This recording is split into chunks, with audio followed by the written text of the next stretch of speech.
phone, so I'm reading from script on my phone. Ruffy. It has fallen on me.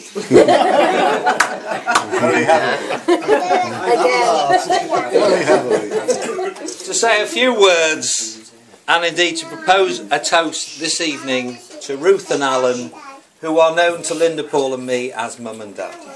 Most of the time. On this their diamond wedding anniversary. That's 60. 60. So for those of you who don't know, 30 is pearl, 40 is ruby, 50 is golden and 60 is diamond. And if anyone knows what 70 is... Yes, it's platinum. Is it? Well done.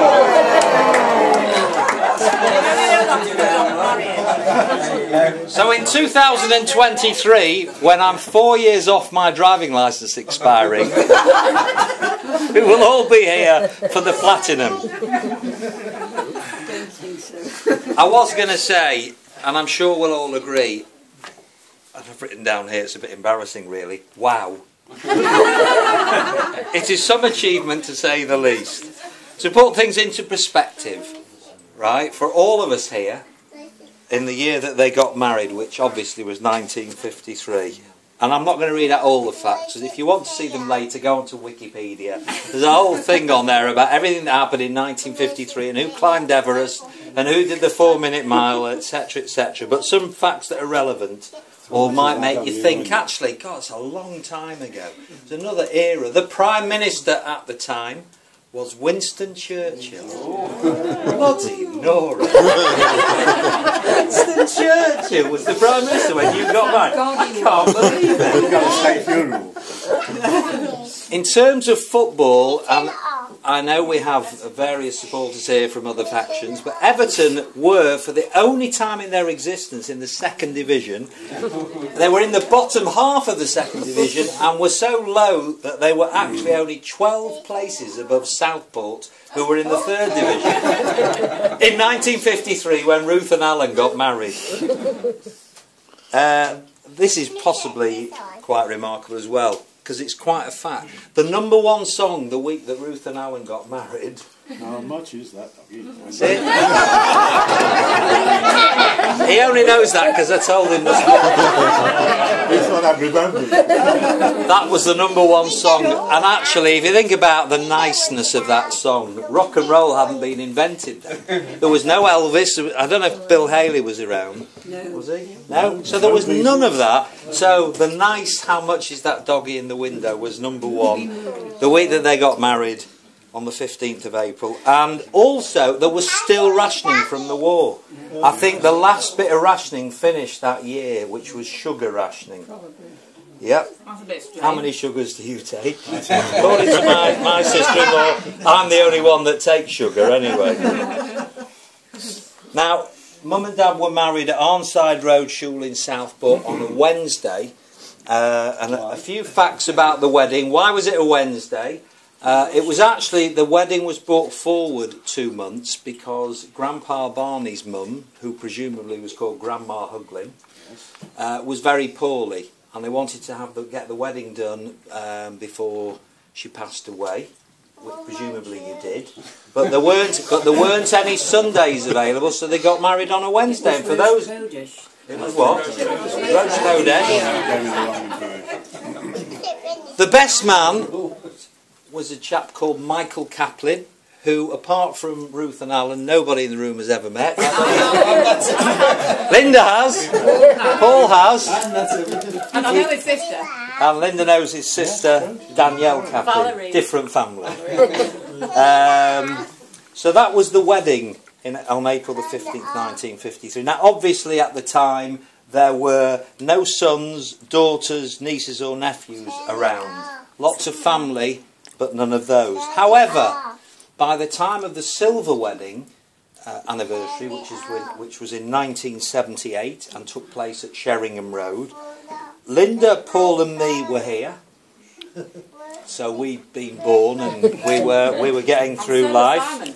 Linda, Paul and me were here, and indeed one grandson was here. That grandson was Simon, who was born in December 1976, and by that silver wedding anniversary he already had a beard. Linda had married Jeff. It's a good bloody job. Now, at the party at Sheringham Road, it was more than likely, I can't remember, but it's pretty much more than likely that I was drunk. That's why you can't remember. You were. You there, you were. I found you in the garden the next 10-year-old Paul, 10-year-old Paul was already smoking cigars. I think that's true as well, actually. Jeff already had grey hair. And Linda couldn't be there because she was at a Cliff Richard concert. And what of the golden wedding anniversary, which was in 2003? Well, by that time, me and Paul were married, not to each other. And seven more grandchildren had arrived, with one more still to come. No, that's not right. He's been born. Are they? The week before. The week before. Oh, just checking that you knew these facts. Daniel, you'd been born the week before. There you go. Okay. How old are you now? 10. Do you know last week when we were joking, I kept... There was a reason for that. Okay. I'll have that one. 10 years later, and here we are. Oh, right. And here we are, 10 years later. And it shows you the passage of time. All these years go by. 10 years later, and now we have 4 granddaughters-in-law. I know you're all sitting there listening to the figures. And 6 great-grandchildren, confirmed by the rabbi in shul this morning. My parents often tell me how proud they are of me, Linda and Paul. God knows why.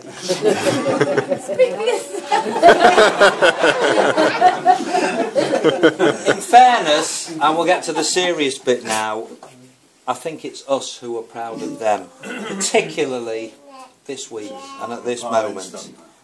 Yes, it is. I think it's us who's proud of them. In my lifetime, and this is true, I have met so many people who know my mum and dad. I can't tell you where you go, who you meet, at weddings, functions, different things. They know Ruth and Alan Becker. Believe it or not, they have been a great social couple as well as a loving and caring members of their own family. It's a bit of a cliche for any kids to say that they have the best parents in the world. I've always believed that any kids are entitled to say that if they want to about their parents. So what I thought tonight, as I bring what I'm going to say to a conclusion, is that Linda, Paul and I could not have had a better childhood. Me and Linda were lucky, I know, because Paul was born a long later, so we got away with not having to grow up with him. But I'm only kidding. We did grow up in a loving, caring family environment, and we were taught about the rights and wrongs of life and the way things should be done. And I've had a chance to talk to Mum and Dad tonight, and I do say the same thing to both of them on occasions like this. Which isn't that you're the best mum that anyone could have ever had, or the best dad, even though that's what we might believe, because, as I said, I do think that every kid should say that about their own parents. What I have said is that the greatest gift that they've been able to give us as 3 kids is a wonderful childhood, a happy childhood, and bringing us up in the right way. And what they're able to see tonight is all of this.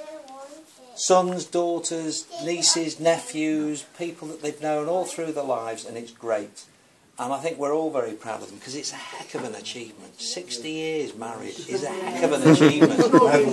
And if we get to 70 years, well, wow. I'll let Paul speak that. It'd be bloody amazing.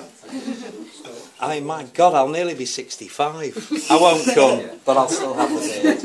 And it'll still be black. It's been dyed this last week. Listen, please, you're fired. Ladies and gentlemen, family and friends, the most important and only toast of the evening is to my mum and dad, and Linda's mum and dad, and Paul's mum and dad, and grandparents, in-laws and everything else, to Ruth and Alan, to wish them health and happiness on their 60th wedding anniversary. So the toast is to Ruth and Alan. Ruth and Alan. You and me. Is that alright, Mum? Yeah.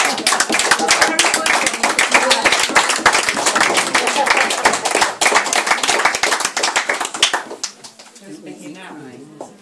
Alan. Would you